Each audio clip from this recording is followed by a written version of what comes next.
BCom part second ABST paper second cost accounting.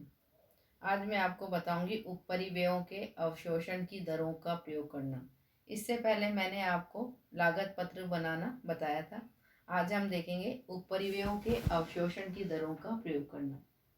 लागत पत्र coast sheet तैयार करते समय उपपरिव्ययों का क्रियात्मक आधार मीन्स फंक्शनल बेसिस पर क्लासिफिकेशन किया जाता है। ये मैं पहले आपको बता चुकी हूँ। एलिमेंट्स ऑफ कॉस्ट में फंक्शनल जो क्लासिफिकेशन किया जाता है वो क्या है, उसमें कारखाना उपपरिव्यय, प्रशासनिक या कार्यालय उपपरिव्यय तथा विक्रय व वितरण उपपरिव्यय, ये इसका फंक्शनल या क्रियात्मक वर्गीकरण कहलाता है। इन उपपरिव्ययों के अवशोषण की कई विधियां हैं। लागत पत्र बनाने में उपपरिव्ययों की राशि यदि नहीं दी हुई है तो हम इन अवशोषण की दरों का प्रयोग करते हैं। सामान्यतः कारखाना उपपरिव्ययों के अवशोषण के लिए प्रत्यक्ष श्रम पर प्रतिशत विधि का प्रयोग किया जाता है। प्रशासन या कार्यालय उपपरिव्ययों का कारखाना लागत पर प्रतिशत विधि का तथा विक्रय व वितरण उपपरिव्ययों का कारखाना लागत पर प्रतिशत विधि या विक्रय की हुई प्रति इकाई लागत के आधार पर प्रयोग किया जाता है। इन प्रतिशतों की गणना गत अवधि के लागत समंकों के आधार पर की जाती है। तो आपने देखा कि यदि हमें क्वेश्चन में ये नहीं दिया हुआ है कि कारखाना उपपरिव्यय, प्रशासनिक या कार्यालय उपपरिव्यय, विक्रय व वितरण उपपरिव्यय का क्या अमाउंट है, तो हम अवशोषण की दरों को प्रयोग में लाएंगे। ये मैं आपको एक प्रैक्टिकल प्रॉब्लम के द्वारा इसको समझा रही हूँ। ये एक प्रैक्टिकल प्रॉब्लम दी जा रही है। जैसे इसमें आप देख रहे हैं कि एक फैक्ट्री में दो प्रकार के रेडियो ओरिएंट एवं सुजोन मॉडल निर्मित किए जाते हैं। निम्नलिखित विवरणों से प्रति बिक्री रेडियो की लागत एवं लाभ को दर्शाते हुए एक लागत विवरण पत्र तैयार कीजिए। प्रारंभिक एवं अंतिम स्टॉक नहीं है।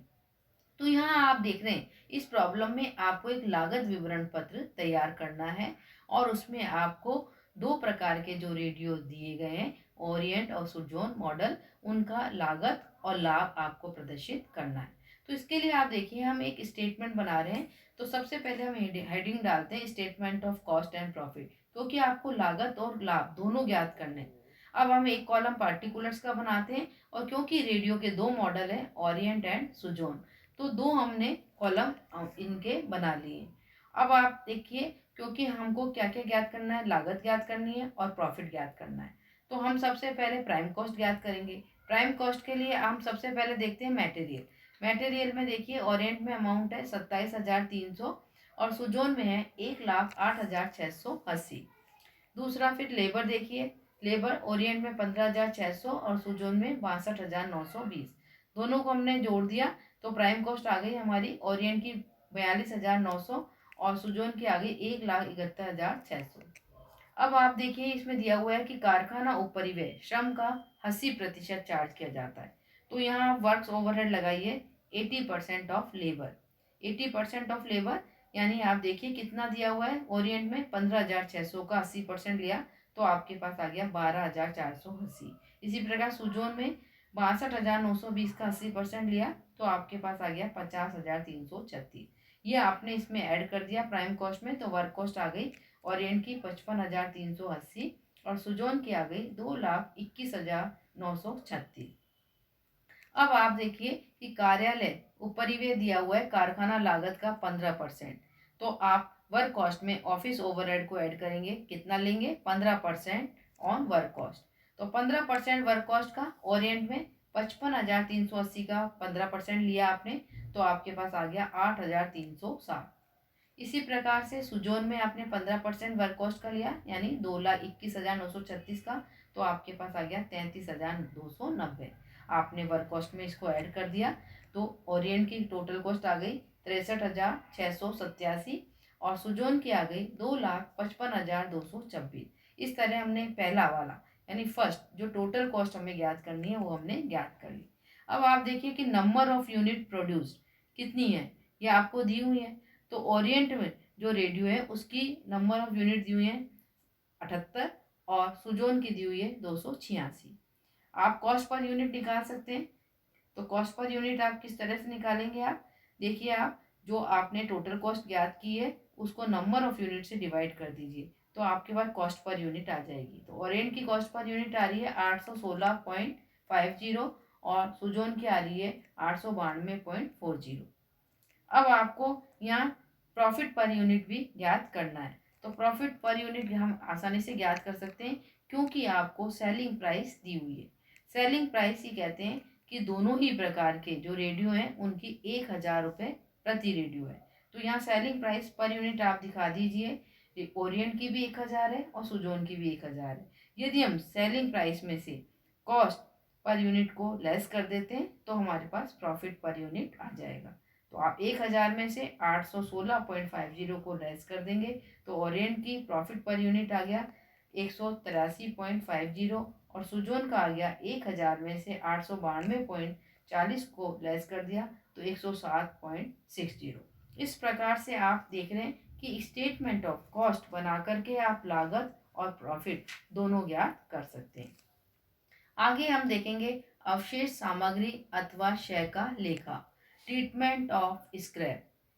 ट्रीटमेंट ऑफ स्क्रैप में आपको सबसे पहले ये देखना है कि अवशेष या क्षय है क्या। तो आप देखिए कि सामग्री का वह भाग जो उत्पादन प्रक्रिया के अंत में अपने आप ही बचा रह जाता है तथा इसे आगे प्रक्रिया द्वारा निर्मित नहीं किया जा सकता, अवशेष कहलाता है। इस अवशेष की मात्रा व विक्रय मूल्य इसका बहुत ही कम होता है। यदि यह अवशेष कच्ची सामग्री का है तो इस विक्रय से प्राप्त राशि को हम सामग्री की लागत में से कम कर देते हैं। यदि यह अवशेष उत्पादन प्रक्रिया में से उपलब्ध हुआ है तो इसके विक्रय को कारखाना लागत में से घटा दिया जाएगा। सामग्री के अवशेष से असामान्य यदि हानि होती है तो हम उसे लागत लाभ हानि खाते में ट्रांसफर कर देते हैं। आगे है दोषपूर्ण या दूषित माल पर अतिरिक्त व्यय का लेखा। दोषपूर्ण या दूषित यानी कि कहने का मतलब है डिफेक्टिव यूनिट कौन सी होती है। तो देखिए आप उत्पादित वस्तुओं में जो वस्तुओं का हम उत्पादन कर रहे हैं उनमें जो इकाइयाँ पूर्व निर्धारित प्रमाप स्तर के अनुरूप नहीं होती यानी स्टैंडर्ड लेवल की नहीं होती हैं उन्हें दूषित माल या दोषपूर्ण उत्पादन कहा जाता है, उन्हें डिफेक्टिव यूनिट कहा जाता है। यदि इन इकाइयों पर अतिरिक्त व्यय करके सुधार किया जा सके या उन्हें विक्रय योग्य बनाया जा सके तो इन अतिरिक्त व्ययों की राशि को हम कारखाना उपरिव्यय में जोड़ देते हैं। लेकिन यदि इन दूषित इकाइयों पर अतिरिक्त व्यय करने के बाद भी सुधार की कोई भी संभावना नहीं है तो इन्हें बेच दिया जाता है और इनके विक्रय से प्राप्त राशि से कारखाना लागत को कम कर दिया जाता है। तो इस प्रकार से आपने देखा कि स्क्रैप क्या है, डिफेक्टिव यूनिट क्या है। यहाँ मैं आपको एक प्रॉब्लम्स के द्वारा इसको समझाने की कोशिश कर रही हूँ। तो यहाँ आप देखिए एक प्रॉब्लम दी गई है कि एक फैक्ट्री ने 3 विभिन्न प्रकार की वस्तुएं ए, बी एवं सी को ढालने का आदेश प्राप्त किया। इनका वजन दिया हुआ है 18, 45 तथा 27 टन। प्रयुक्त कच्ची सामग्री का 10% उत्पादन में क्षय हो जाता है जिसे अवशेष के रूप में सामग्री के 20% मूल्य पर बेच दिया जाता है। सामग्री का मूल्य 250 रुपये प्रति टन है तथा तीनों प्रकार के कास्टिंग पर मजदूरी 4000 रुपये, 10,500 रुपये तथा 5,500 रुपये। तीनों विभिन्न प्रकार की वस्तुओं को ढालने हेतु सांचों की लागत क्रमशः 400 रुपये, 500 रुपये तथा 300 रुपये। यदि कारखाना उपरिव्यय प्रत्येक स्थिति में श्रम का 40% है तो तीनों प्रकार की ढाली गई वस्तुओं की प्रति टन उत्पादन लागत ज्ञात कीजिए। लागत विवरण पत्र बनाइए। यहाँ आपको क्या बनाना है, लागत विवरण पत्र बनाना है, स्टेटमेंट ऑफ कॉस्ट। तो हम बनाते हैं, सबसे पहले हेडिंग डालते हैं statement of cost of casting. Castings production में आप देखिए एक हम कॉलम पर्टिकुलर्स का बना लें क्योंकि हमारे पास 3 विभिन्न प्रकार की वस्तुएं ए, बी एंड सी, तीनों प्रकार की वस्तुओं का इनका आउटपुट दिया हुआ है 18 टन, 45 टन और 27 टन, ये हम दिखा रहे हैं। अब आप मटेरियल देखिए कि मटेरियल दिया हुआ है 250 रुपये प्रति टन। तो 250 रुपये प्रति टन हम इसमें ये हमारा आउटपुट है। हम ग्रॉस इनपुट निकाल लेंगे क्योंकि आप देख रहे हैं 10% उत्पादन में क्षय हो रहा है तो ये 90% है तो इसका 100% कितना हो जाएगा, ए का 20 टन, बी का 50 टन और सी का हो जाएगा 30 टन। तो यहाँ 250 रुपये पर टन के हिसाब से ए में 5000, बी में 12500 और सी में 7500, ये है हमारा ग्रॉस इनपुट। अब आप देखिए कि हमें स्क्रैप हो रहा है तो स्क्रैप को आप क्या कर रहे हैं, सेल कर रहे हैं, विक्रय कर रहे हैं, 20% मूल्य पर बेचा जा रहा है।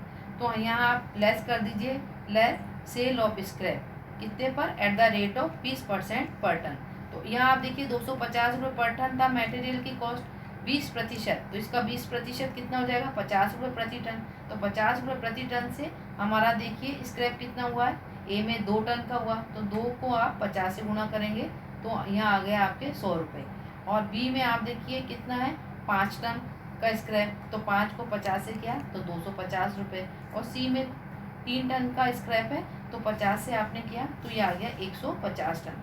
क्योंकि हमने इसको बेचने से हमें इतने रुपए मिले, तो हम इसमें से लेस कर देंगे, और लेस करने के बाद मटेरियल कंज्यूम आपके पास आ जाएगा, ए का 4900, बी का 12250 और सी का 7350। अब वेजेज आपको दी हुई है, देखिए कि वेजेज आपको बता रहा है कितना, 4000 ए का, बी का 10,500 और सी का 5,500। कॉस्ट ऑफ मॉडल ये डायरेक्ट एक्सपेंसेस है, इसका अमाउंट दिया हुआ है, ए में 400, बी में 500 और सी में 300। इनको हमने ऐड कर दिया सबको, तो हमारे पास प्राइम कॉस्ट आ गई, ए की 9,300, बी की 23,250 और सी की आ गई 13,150। अब आप देख रहे हैं कि फैक्ट्री ओवरहेड दिया हुआ है 40% ऑफ वेजेज। 40% ऑफ वेजेज ए में देखिए कितना है, 4,000 का 40% कितना हो गया, 1,600। बी में कितना है, 10,500, 10,500 का 40% कितना हो जाएगा, 4,200। और सी में कितना है, 5,500, इसका 40% हो जाएगा 2,200। ये आपने प्राइम कॉस्ट में ऐड कर दिया, तो वर्क कॉस्ट या कॉस्ट ऑफ प्रोडक्शन आपके पास आ गया, ए का 10,900, बी का 27,450 और सी का आ गया 15,350। हमें कॉस्ट ऑफ प्रोडक्शन पर टन चाहिए, तो आप ये जो वर्क कॉस्ट आई है या कॉस्ट ऑफ प्रोडक्शन आया है, इसको जो आउटपुट है, यानी ए में कितना है 18 टन, इससे डिवाइड किया तो कॉस्ट पर टन आ गया कितना, 605.55। बी में आपने कितना है 45 से डिवाइड कर दिया तो आ गया 610.00। और सी में आपने 27 टन से डिवाइड कर दिया तो आ गया 568.52। इस प्रकार से आपने कॉस्ट ऑफ प्रोडक्शन की पर टन ज्ञात कर लिया। Thank you.